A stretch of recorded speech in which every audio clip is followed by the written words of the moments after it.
Redactor can automatically detect and redact screens in your videos, including laptops, monitors, phones, and tablets.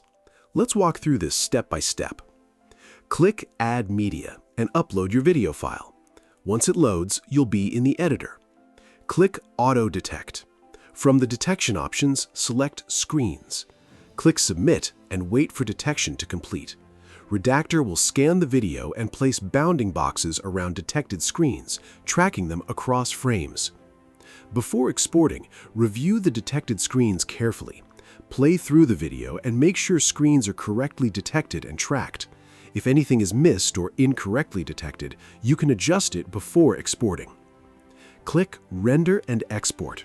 Choose your preferred redaction style and intensity. Click Submit to apply the settings. You should now see detected screens redacted throughout the video. Once you're satisfied with the preview, click Download to save it locally.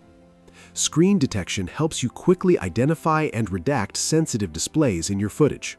Just select the screen's detection type, review the results, and export your video.